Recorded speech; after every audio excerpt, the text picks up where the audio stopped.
is the 77 WABC minicast. I think preventing fraud in government should be completely nonpartisan. It's not a Democrat issue or a Republican issue. Yet almost the entirety of the Republican dais is filled with people sitting here listening to the entire hearing, and literally the entire Democrat dais is empty. I think that's, quite frankly, a disgrace.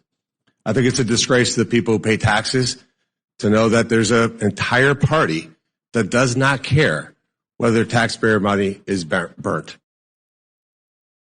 By exposing the fraud, I actually also exposed the politicians and media who worked for years to cover it up.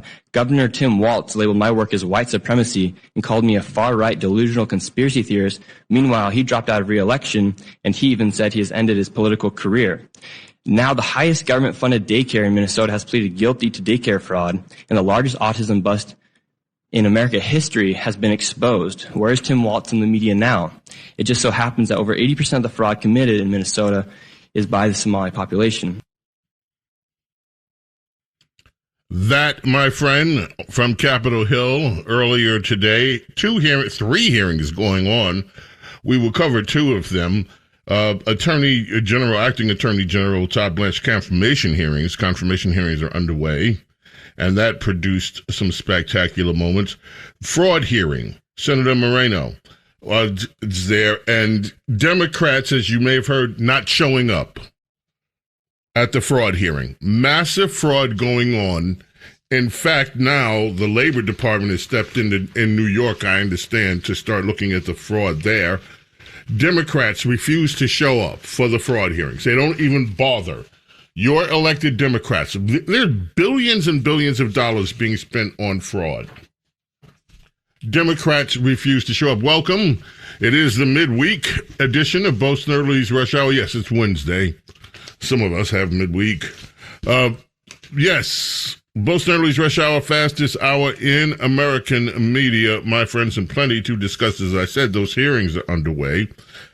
A few things before we get to the hearings. This story has made the rounds and is making the rounds. It was an urgent plea that was put out from a man in New Jersey. Cut 19, Carlos. Cut 19 from a man in New Jersey pleading for your help. I need help. I don't know what to do. My wife is being detained by ICE. She's in Ocean County Jail right now, and I can't get a hold of her. She keeps trying to call me, but they won't let me put money on her card. The kiosk in the Toms River jail is broken, and all the numbers and stuff they gave me wasn't right or wouldn't allow me to put money on her card. And ICE is coming there to pick her up. I need an immigration lawyer. I need help. I don't know what to do. I don't have any money. I'm so broke. But I gotta figure something out. I gotta save her. I need help. I need you to figure out. I don't know. This just happened. I need help. I need my wife. I don't want her to get hurt. I don't want to see her get. I don't know what to do. I don't know what to do. Yesterday, July 13th, my wife was detained by ICE and brought to Delaney Hall in Newark, New Jersey. This is my attempt to reach out to any news outlets, especially local ones to New Jersey, like News 12 New Jersey or NJ.com, or any journalists or reporters that are local that want to hear our story. My wife is a Canadian citizen and I'm an American citizen. We've been married for a little over 3 years. And I'm just doing anything I can to get her story heard and bring any help to and attention to her situation so that I can get her released, even if that means back to Canada. My main goal is the safety and well-being of my wife, and that is about it. I don't care what your opinions are of me or the situation. That's kind of irrelevant. All that matters is her safety and her well-being. And if anybody would like to talk to me, please reach out here. And, I also have Instagram. Thank you. That's Mr. Tracy. His wife was picked up after they found out who she was. Caitlin is her name. Caitlin Tracy. She's 33 years old. She came here on a passport to America. She slapped a teenager during the 4th of July celebrations on the Jersey Shore. Wah! Did she slap the teenager? Wah! Indeed.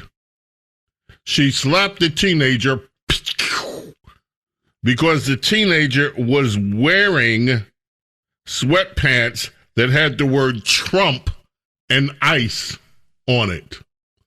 And she, Miss Canada, didn't like, even though she's in America, she didn't appreciate the freedom of speech that we afford our citizens here.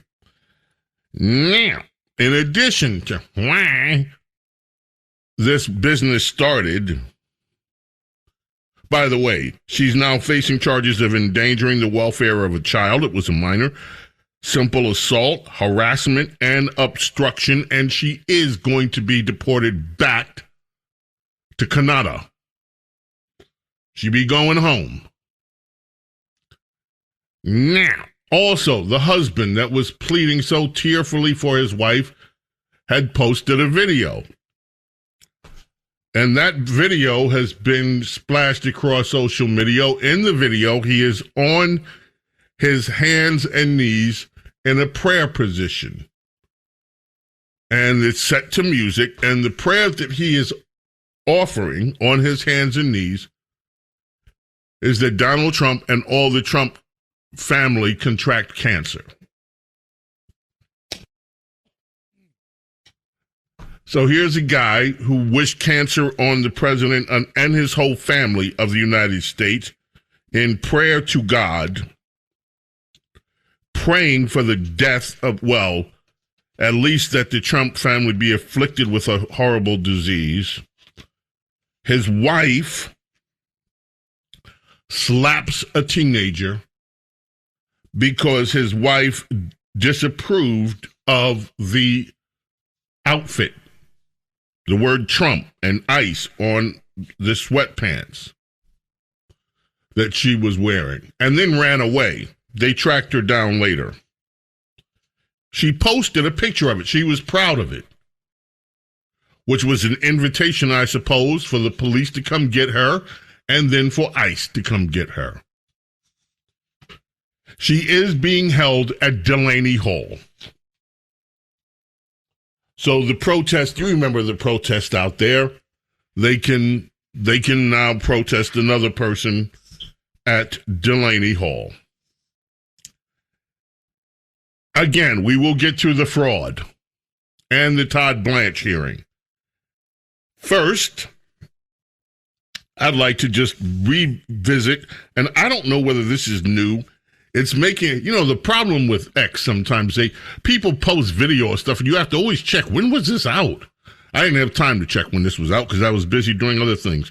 But it was Kamala Harris, and Kamala Harris was talking tech. So I just thought, well, let me listen to it. So let's all listen to it. Cut 18, Kamala Harris explaining the new technology that's not so new anymore. It's only been here 5, 6, 7, 8, 9, 10, 12. Anyway, how your information is now in the cloud. So you're now no longer are you necessarily keeping those private files in some file cabinet that's locked in the basement of the house. It's on your laptop, and it's then therefore up here in this cloud that exists above us. Right? It's no longer in a physical place.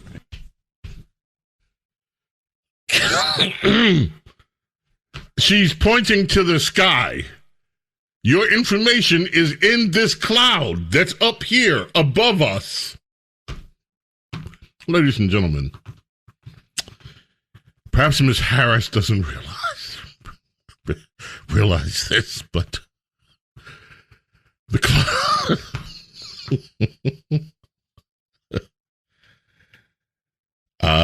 the clouds that holds your data is not above you in the sky somewhere. It's not. It's you're. They're on land. You know these things we keep fussing about, that you hear all the Democrats fussing about? That, yes, Carlos? Sorry for interrupting, but the English just scored. The English scored. That's not good news. I'll explain that in a moment. But anyway, the cloud is not the cloud. It's not up in a physical. It's on Earth. And these things that Democrats hate. Kathy Hochul just banned them for a year in New York. Data centers. They're not in the sky above you, Kamala. That's when I've been president. It's scary. Okay, the English just scored. Now, Spain is already going. We know that Spain is already going to the World Cup. Final. We're finally at the finals. And England is playing Argentina. And the winner of that takes on Spain. Folks, Argentina has to win this if this is going to be a correct World Cup. Carlos was looking sad, but no. Can I explain why, if this is going to be a correct World Cup, why Argentina has to win? What are we talking about here? We're talking about England and Spain, perhaps. Don't you understand? This is one of the things I learned from Rush, how to look at sporting events. You have two colonizers that would be playing each other. It would be a battle of two colonial powers, England and Spain, both European colonizers playing each other for the championship of soccer in the world. Soccer.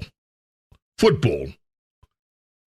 If Argentina wins, it's the colonizers versus the colonialist, the people that were oppressed by the colonizers. In fact, it would be so amazing to have the Spanish who colonized South America have to meet up with the people that they oppressed and colonized for centuries, playing in a duel-off in the World Cup. Now, England, whatever. Nobody wants to see two colonialists play each other, and in the end, the colonialists win. You have to set up the World Cup to keep it interesting so that the oppressed people have a chance to win over the colonial powers. That is why Argentina has to win today. And if they don't, it will be so hurtful to so many people. And it won't be such a good hurt.